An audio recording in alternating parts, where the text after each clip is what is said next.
Ladies and gentlemen, welcome back to the channel. We are talking Rezolve in today's episode. The stock is back, baby. After declining for, 5 days in a row, the stock is having a big green day today.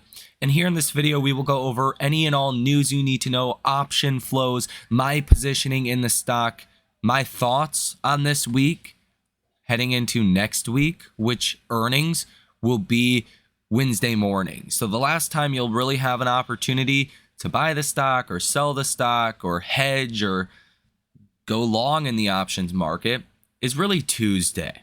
So we only have a couple of trading days left. We are in September seasonal weakness, kind of a weird period for markets. So we will also talk what's going on in the broader markets today. We did have a speech from Fed Jerome Powell. Trump addressed the UN with some pretty wild statements.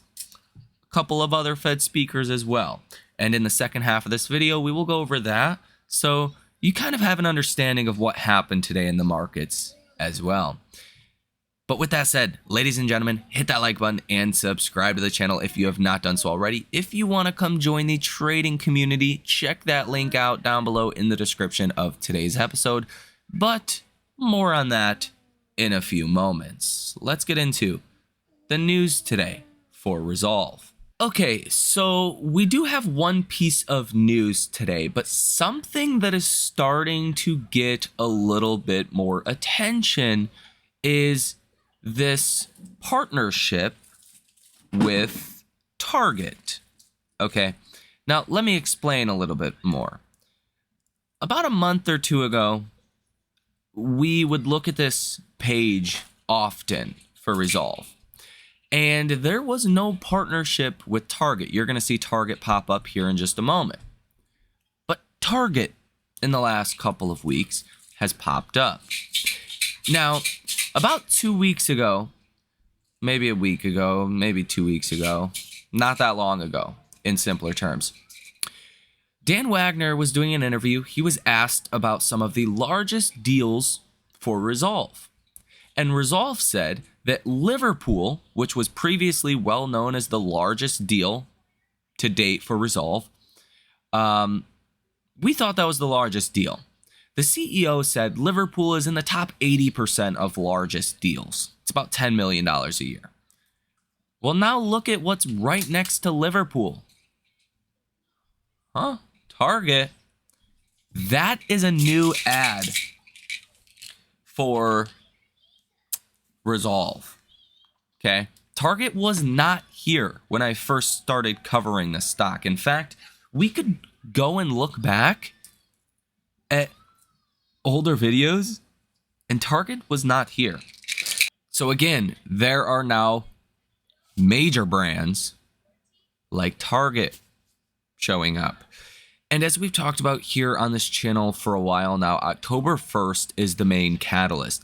That is earnings. That is when I'm expecting a big guidance raise. Okay, members of the trading community are expecting a big guidance raise as well, and most of you guys are probably also. The company started off this year with a target of 90 million in ARR. By midpoint of this year, they hit 70 million and said they were on track for over 100 million.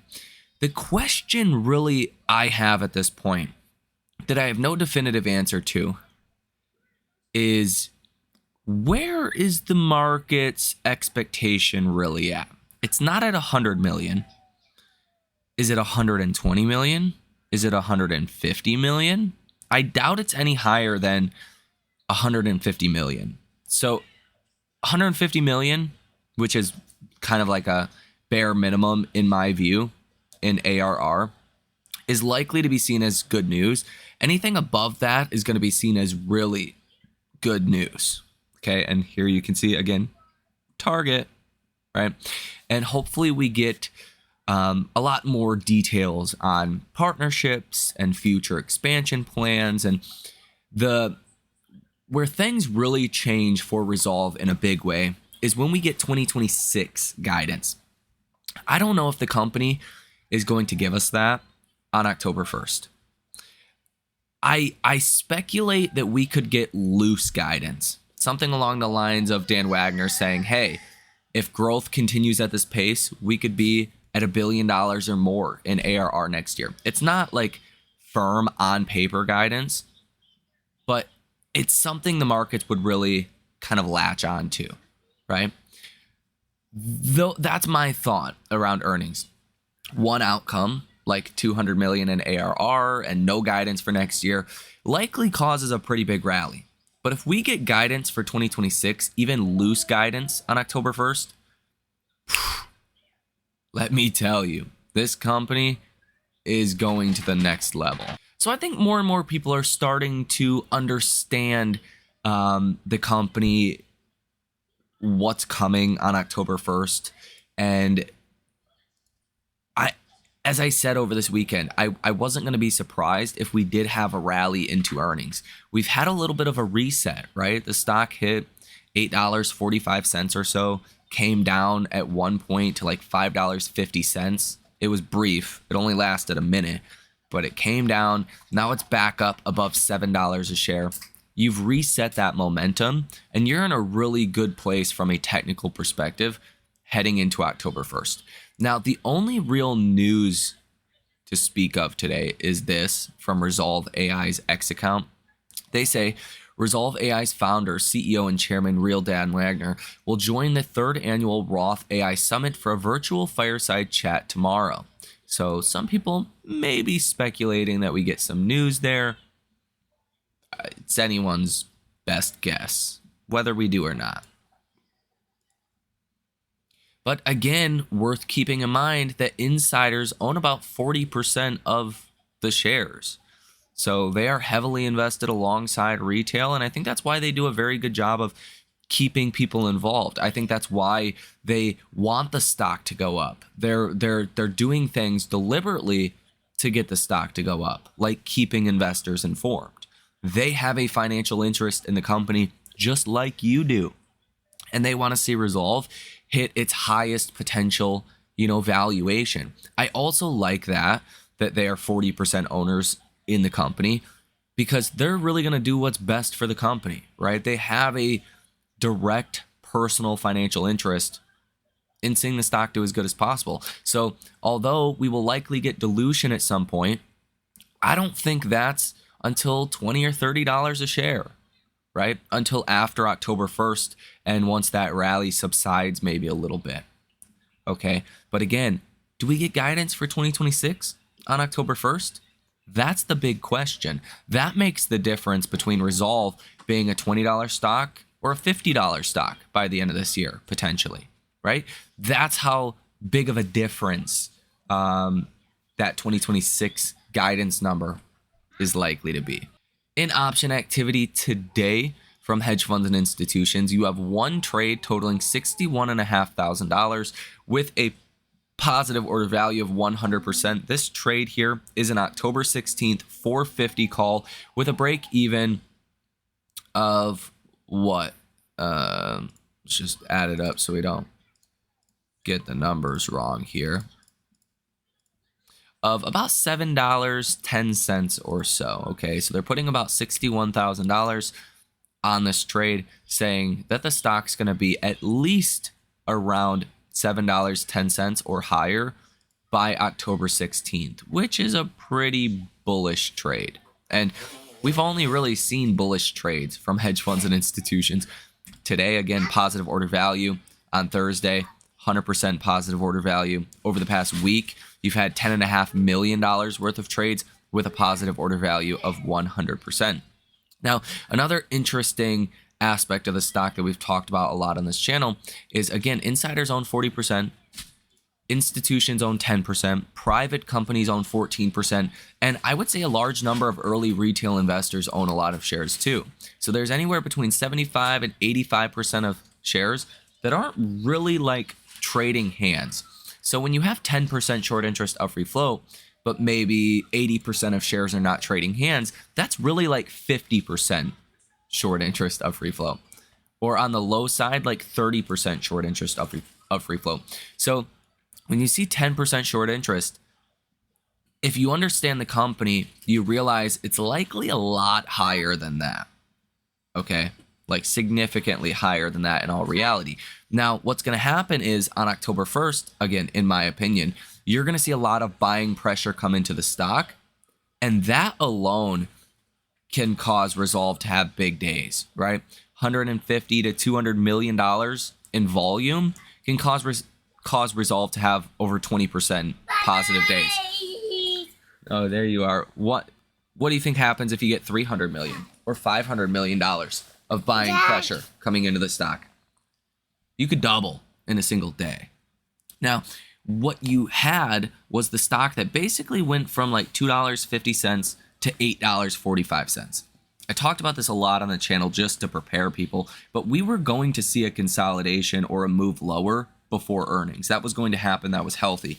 We seen that. The RSI went from 91 down to, at the low yesterday, 65. Now you're back up to like 71 today. But look at that. The stock's up 11%, and the RSI is barely technically overbought. If the RSI gets back to 90 again, that means the stock's going to be well above that $8.45 high we were just at like 5 trading days ago. So that was a necessary part or step of the process that it seems like we are done with. Now, it's important to remember, I'm not a financial advisor. I'm not a financial planner. I'm going to show you my position in Rezolve in just a moment. I like to do this to show that, like, I don't just say this shit. I put my money where my mouth is, per se. But if I'm wrong, I'm going to lose money, and a substantial amount. If I'm right, I'm going to make a substantial amount of money. And it's literally cut clean just like that. In this portfolio, I have $78,045 invested in the stock, up 154%. So keep in mind, I'm up a little bit on the stock, to say the least. Up $47,287. Average cost base is $2.80 a share. Invested for 95 days. Current quantity 11,000 shares. Now, again, I don't have plans on selling the stock less than $20 a share. Just, I'm not interested in that. I believe I found a winner, and I'm going to let it ride. Okay. I don't even think the big move comes for Rezolve until we get 2026 guidance. That's when I think the stock can hit that 40, 50, or as high as $100, right? It's with that 2026 guidance. And I don't know if we get that October 1st, right? So for now, I plan on holding this entire position. Now, in this portfolio, I have $92,105 worth of shares, up 151.5%, up $55,555. That is 13,000 shares with an average cost of $2.82. I do still own the Rezolve 250 calls, 15 of them for February 20th, 2026. And people ask me all the time, do I like the options? No, like I don't like the options. You're basically getting dollar for dollar, right?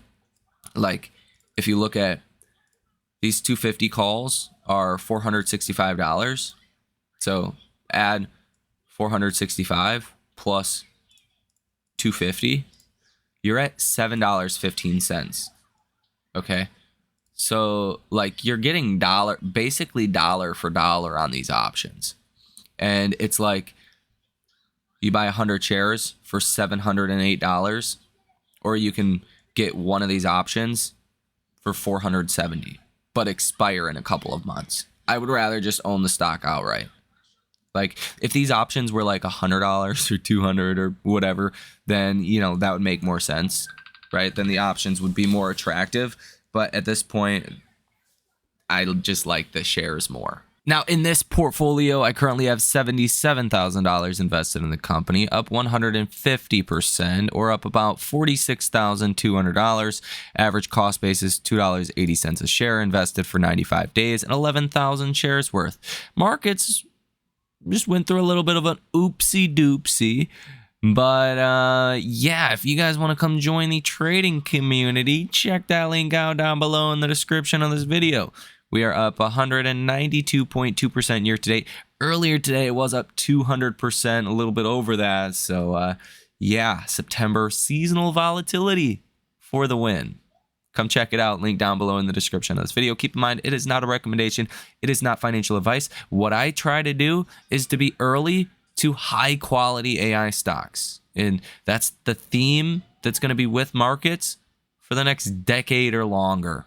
And you want to be early, not late. Now, let's get into your broader market news today. Jerome Powell, Trump, other Fed officials, so on and so forth. And you have House Democrats to meet September 29th in D.C. to discuss the government funding situation, which the government is set to shut down on October 1st if there is no agreement to fund the government. So time is of the essence. Powell says after the September cut, the Fed is well positioned. Powell says the public trust in economic and political institutions has been challenged. Those in public service must focus tightly on critical missions. Powell says we will make sure one-time increases in prices does not become ongoing inflation problem. Powell says tariff increases will likely show up as somewhat higher inflation over several quarters. Powell says disinflation for services continues. Most long-term inflation expectations are consistent with the 2% goal. And again, Powell says reasonable base case is that tariff-driven inflation effects will be relatively short-lived. Powell says goods price increases largely reflect tariffs, but not broader price pressures. Powell says consumer spending has slowed and businesses say that uncertainty weighs on their outlook. Powell says labor market is less dynamic and somewhat softer. Powell says economic growth has moderated and downside risks to employment have risen. Powell says uncertainty over inflation's path remains high. Powell reiterates there is no risk-free policy path ahead. Powell says that downside risks to employment shifted the balance of risks, prompting last week's rate cut. Donald Trump said today in his speech to the UN General Assembly, he says, quote, "I'm really good at this stuff. Your countries are going to hell." Yeah, that's one way to put it. And then Trump says, "I believe the speech was very well received." Donald Trump says, "You are destroying your countries. They are being destroyed. Europe is in serious trouble. They have been invaded by a force of illegal aliens like nobody has ever seen before. Illegal aliens are pouring into Europe." Trump says climate change is the greatest con job ever perpetrated on the world, in my opinion. Climate change, no matter what happens, you are involved in that. No more global warming, no more global cooling. Trump said, "I ended 7 wars and never even received a phone call from the UN offering to help in finalizing the deal. All I got from the UN was an escalator that on the way up stopped right in the middle and teleprompter that didn't work. Thank you very much." And Trump says without the US, Brazil will fail. Trump on trade says we've used tariffs as a defense mechanism. Trump on gas prices says they will be much lower a year from now, and he praises currently falling gas prices. Trump said, quote, "If you don't get away from this green scam, your country is going to fail." And I'm really good at predicting. Iran today meets with France, UK, and Germany for nuclear talks at the UN summit. Trump says this is the golden age of America. We are rapidly reversing the economic calamity we inherited. Under my leadership, energy costs are down, gasoline prices are down, grocery prices are down, mortgage rates are down, and inflation has been defeated. Trump says renewables are a joke. They don't work. Trump says to anyone bringing drugs into the US, we will blow you out of existence. Bostic says today the move up in the neutral rate is a welcome thing. Bostic says right now I think the neutral real rate is around 1.25%. It's possible neutral rate is rising. Bostic says the risks to employment are comparable to the inflation risk. Trump says the UN is supposed to stop invasions, not create them or finance them. Bostic says sentiment around risks to employment have gone up a lot. Trump says the UN is funding an assault on Western countries. Trump says uncontrolled migration is a top issue of our time. Bostic says the story we hear from businesses is not hiring and not firing. Fed Bostic says the job market slowdown is a little of both supply and demand. Trump says we want a secession basically ending, of nuclear weapon development. Says if we ever use them, the world may literally come to an end. And Trump says he calls on every nation to end the development of biological weapons. Trump says that Europe must immediately cease all Russian energy purchases. Trump says for tariffs to be effective, Europe needs exact same measures. Trump says that China and India are primary funders of Russia's war. Trump says if Russia is not ready to make a deal, the US is ready for tariffs. Trump says, I thought ending the war in Ukraine would be easier. Trump says the stock market is doing better than it's ever done. Bostic says today we need to pay very close attention to consumer psyche.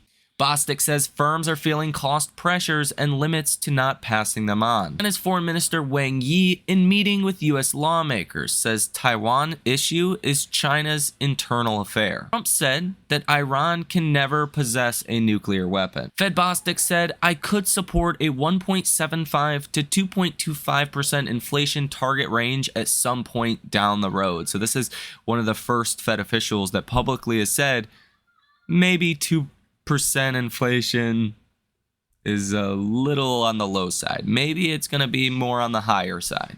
Basically what he's saying. Bowman says inflation target range works for other central banks. China's Huawei has announced its 3-year vision for overtaking Nvidia's chips or AI chips. Fed Bowman just said today she sees 3 rate cuts total for 2025. Trump urges Democrats to become quote unquote realistic. Trump said to Democrats on the government shutdown, quote, the ball is in your court. Trump says, I have decided that no meeting with Democrat congressional leaders could possibly be productive. And Trump says today we must keep the government open. This is something that's going to start mattering more and more throughout the week as we get closer to next Wednesday, which would be the first day the government would actually be shut down, because normally a government shutdown is not really too big of an issue. It's something nobody really cares about. But in this kind of labor market with an economy that is not exactly, or labor market that's not exactly doing so great, a government shutdown this time around could be more negative than typical. Normally, stock markets don't care about government shutdowns. The government was shut down for 45 days during Trump's first term. Did people care? Not really. Stocks did their own thing. But this time around, it could cause a little bit of uncertainty and uneasiness out there, and it's something we should pay attention to. Fed Bowman says the tariff impact on inflation will fade. Inflation is otherwise near target. Bowman says we'll need faster cuts if the job market continues worsening. Fed Bowman says if demand conditions do not improve, businesses may begin laying off workers. And some of these comments when I seen these at like 9 o'clock in the morning today, I said in the trading community, I said I tagged everyone. I said Fed Bowman, very scary headlines coming out. This is one of them from Fed Bowman says, quote, the Fed is at serious risk of being behind the curve. Fed Bowman says it's time to act decisively on rate cuts. Like, time is of the essence. Let's not wait. Fed Bowman says, I'm worried the Fed is behind the curve on the labor market weakness. Policy may need to adjust faster if risks materialize. Fed Bowman says, I supported a 1/4 point cut, but it is important the Fed now must proactively support the job market. So like some of these comments, sound good for rate cuts, but it's like, damn, why is Fed Bowman so nervous? Goolsbee said, right now, I'm not thinking about 50 basis point cuts. Goolsbee says, I think rates can come down some if we're on a path to getting inflation back to target. He says neutral is 100 to 125 basis points below current rate. So neutral would be technically 4 cuts away or 5 cuts away from right now. Fed Goolsbee said, we did not move the inflation target. Powell says that companies have slowed hiring to see how policies shake out. Powell says, I can't say AI is the main reason. Powell says not hiring may be one way of passing on tariff costs. Fed Powell says the hiring rate has really dropped. And Powell says due to AI, some jobs are going to be quote unquote phased out. Fed Powell says some asset prices are elevated versus historical levels. Equity prices are fairly highly valued. Then Powell says we're not targeting prices for financial assets. Powell says it's not a time of elevated financial stability risks. And I want to make this very clear. I've talked about this before a lot on the channel, but the US economy is so diversified that we don't just go into a recession, right? You need a catalyst, you need an event, you need an oil price shock, you need something to happen. Now, unfortunately, I think we're at that moment where if something did happen, some kind of shock, not even like a huge one, but like a shock, a decent sized shock were to happen, we would be in risk of some kind of recession or rapid labor market cool down. Okay. Until that happens, though, like a recession, it can't be the base case, right? Now, if a shock event does happen, we will know about it. I will keep you posted. We will be hedging in the trading community. But until that happens, it's really business as usual. Like, are we seeing some weakness in the labor market? Yes. Could Wall Street get nervous around that? Yes. Could that cause a little pullback? Yes. But recession? No. Economy's too diversified. You don't just go into a recession because there's so many different areas of this economy that you really need a shock event to get multiple different industries to go through a significant amount of pain at the same time, to really prompt massive layoffs. Like, that just doesn't tend to happen. Okay, so we're going to be watching. We're going to be vigilant, but I think it's clear we're likely setting up for a very strong end of the year rally in 2026. Now, a lot of the provisions that are set to help the consumer don't start helping the consumer, like no tax on tips, no tax on overtime, being able to write off, interest paid on car loans, interest rates falling in general, are really not going to have much of a positive impact on the consumer until spring of 2026, until tax time. You don't actually realize the benefits of no tax on tips or no tax on overtime, for an example. That is realized on your tax return. Okay. So I think by mid-year, things are going to start looking a lot better next year. Okay. Between now and then, though, is when we want to be not nervous, a little cautious on, is there a shock event? Like, if there is, that's something we're going to pay a lot of attention to. But right now, there's not.